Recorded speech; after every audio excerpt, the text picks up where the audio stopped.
O JPP, e para o primeiro pedido de esclarecimento é a palavra o Sr. Deputado Elvio Sousa.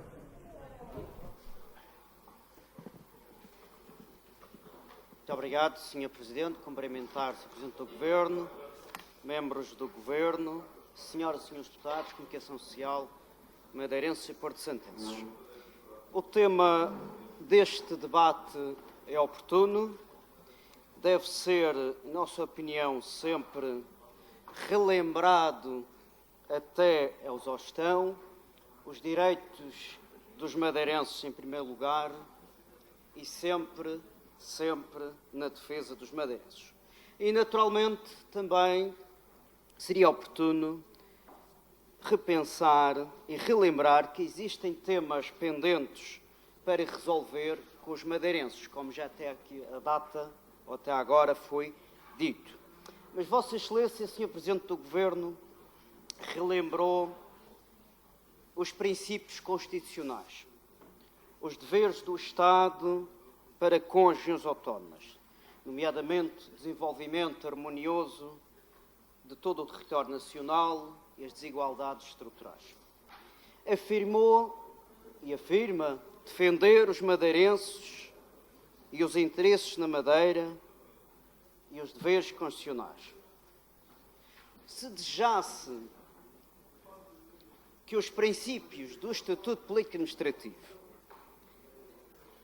se desejasse que fôssemos tratados sem qualquer discriminação, se desejasse que a Madeira não fosse injustiçada ou, como já teve a oportunidade de reconhecer, alvo de agiotagem, se pretendesse que o modelo de subsídio social de mobilidade, que aliás foi feito com a ajuda do seu governo, e se desejasse que os madeirenses e os porto-santenses pagassem apenas 86 euros e os estudantes 65 euros, se pretendesse que o ferry fosse garantido, por exemplo, pelo Estado, por que razão aceitou, e já depois de 2018 ter dito publicamente que foi enganado, por que razão, em novembro de 2019, aceitou ser o porta-voz de uma reunião com o Primeiro-Ministro e em aceitar, e é importante que se lembre isso, um grupo de trabalho para o subsídio social de mobilidade e um estudo de viabilidade para o ferry. Portanto, se a Constituição e se os direitos dos madeirenses estão em primeiro lugar, por que razão aceitou ser inferiorizado, ser secundarizado? Esta é uma questão lógica e perfeitamente legítima de perguntar, porque se defendia os interesses dos madeirenses, não aceitava fazer nenhum estudo de mercado ou nenhum grupo de trabalho, porque a Constituição aí está em primeiro lugar, a defesa dos madeirenses está em primeiro lugar. Senhor Presidente, contra os canhões, marchar, aí estamos solidários. Agora, tem que dar o exemplo e não ser subserviente perante as tentativas e as ciladas do Terreiro do Paço, porque ninguém é enganado duas vezes. Só se deixa enganar à segunda quem se deixa enganar. E, portanto, Sr. Presidente, a questão que lhe coloco é o seguinte: desejava 86 euros para os madeirenses viajarem. Desejava um ferry. Por que razão aceitou prolongar esta agonia dos madeirenses? Muito obrigado.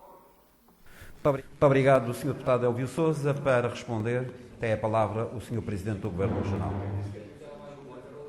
Sr. Presidente, Srs. Deputados, Sr. Deputado Elvio, gostei de vê-lo com uma gravata nova a oferecer ao Presidente da República. A Vossa Excelência estava todo contente, cheio de dossiês, fantástico, fez ali um brilharete, muito bem vestido.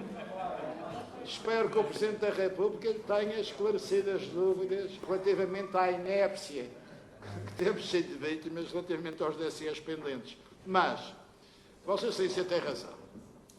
Ao contrário do Sr. Deputado, que nunca se engana e que nunca é enganado, eu também às vezes sou enganado. Mas o que é que quer? Eu tenho a boa fé, ainda acredito nas pessoas, e se eu não acredito num Primeiro-Ministro, vou acreditar em quem? Pelo menos à primeira, todos somos enganados uma vez. Também às vezes, olha, não se sabe. Mas, ao contrário de si, não tenho essa capacidade de discernimento para evitar ser enganado. Mas, acreditei, quando foi sugerido esse grupo de trabalho, acreditei na palavra do Primeiro-Ministro, achei na minha boa-fé e na minha credulidade que, eventualmente, o Primeiro-Ministro, esta proposta era para se concretizar, que o trabalho ia ser desenvolvido e que, obviamente, esse grupo de trabalho era constituído para resolver a situação. Olha, enganei. Mas, ao contrário de si, reconheço.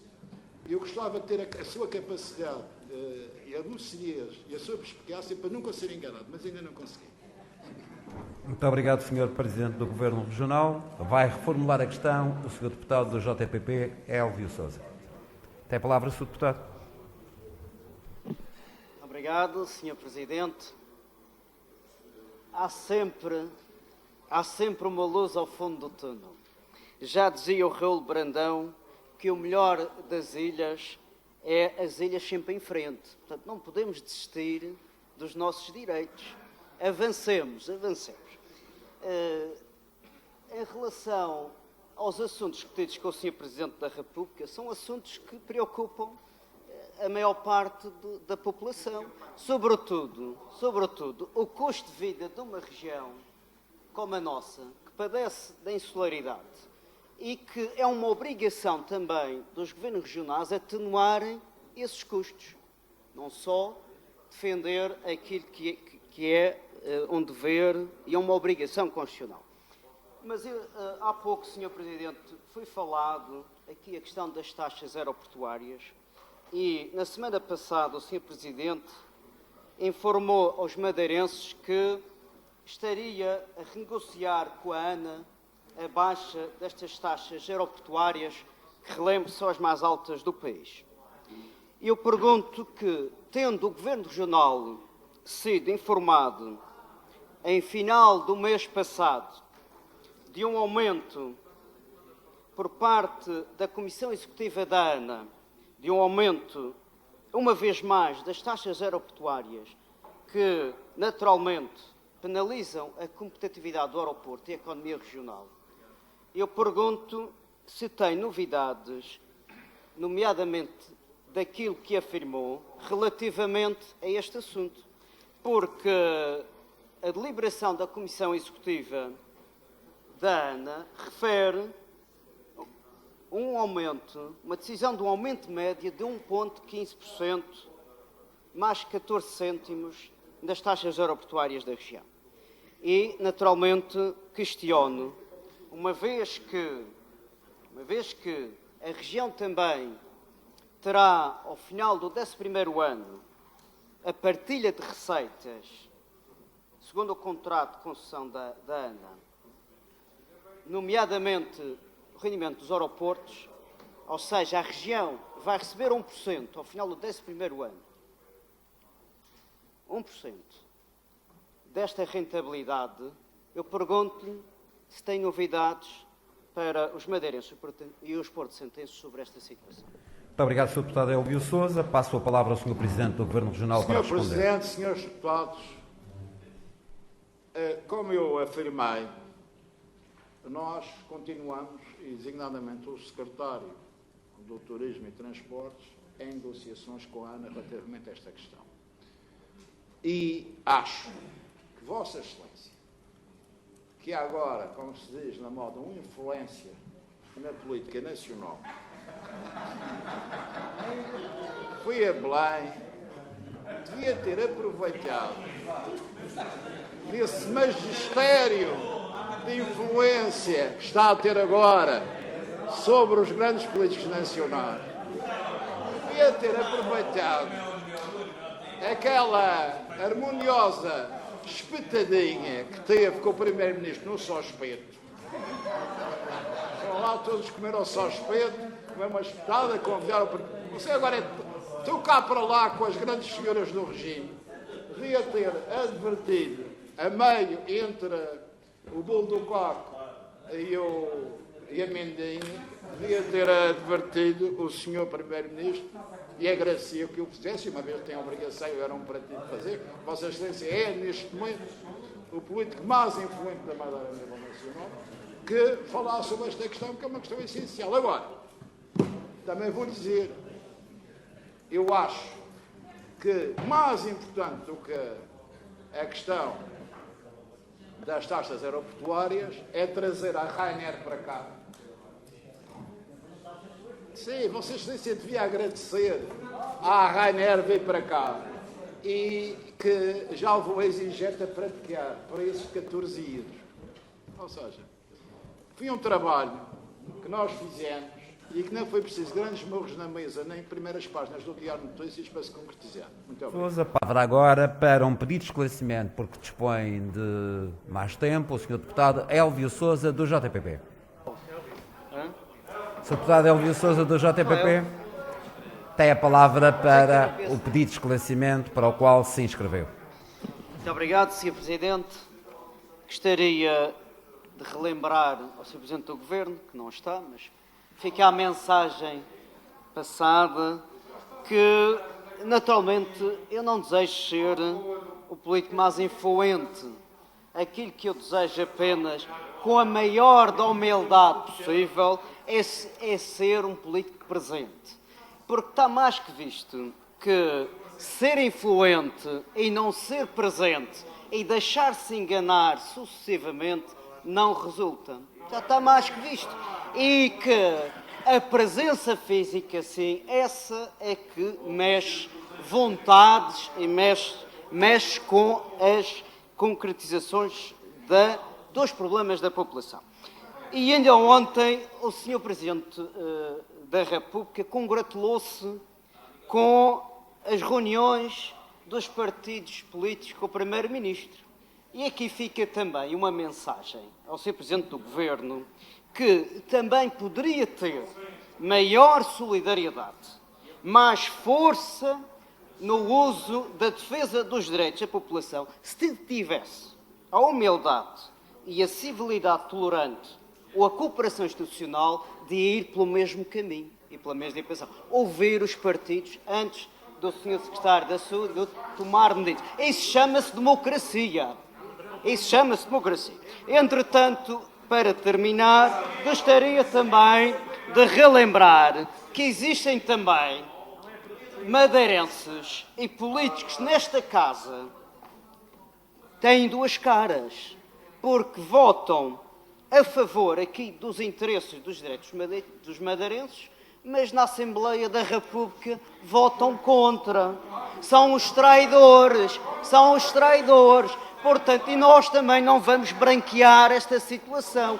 Ou seja, a teoria que os senhores, e não só o PSD também, alguns cheiros do Partido Socialista também sofrem dessa doença, digamos assim, dessa patologia. E para lembrar, por exemplo, que perante o poder centralista agacham-se, não têm força. Isto leva a crer que 600 anos depois do povoamento destas ilhas, os senhores continuam agachados aos capitães donatários e aos políticos do rei. E eu, para dar o exemplo, como todos bem vós sabeis, por exemplo, nós recentemente votamos nesta casa, senhores membros do Governo, a possibilidade das famílias portuguesas, inclusivamente das madeirenses, pagarem o IMI em 5 prestações. Toda esta casa, todos os partidos votaram a favor. Eu não. Olha, o que é que aconteceu? Passado 6 meses nas caravelas dos descobrimentos, foram aqui, a medida foi para a República, para a Assembleia, para São Bento, e não é que os nossos deputados do PSD e do PS, eleitos pelo Círculo da Madeira, votaram contra. Isto é um exemplo. É um exemplo. Quem é que traiu os madeirenses? Onde é que está a defesa intransigente? O que é que o Sr. Presidente do Governo, eu agora pergunto aqui aos membros do Governo, tem a dizer deste comportamento? Escutou o seu tempo, O que é que chamam a este comportamento? Que aqui são a favor dos madeirenses e na República agacham-se e traem os madeirenses. E para não falar também do IVA da eletricidade, que é outro exemplo. Bom, isto é... Já termino, Sr. Presidente. Isso é para mostrar a bipolaridade e a traição ao povo da Madeira com que muitos responsáveis se comportam. Muito obrigado. Muito obrigado, Sr. Deputado Elvio Sousa. Vou dar ao JPP e para o primeiro pedido de esclarecimento é a palavra ao Sr. Deputado.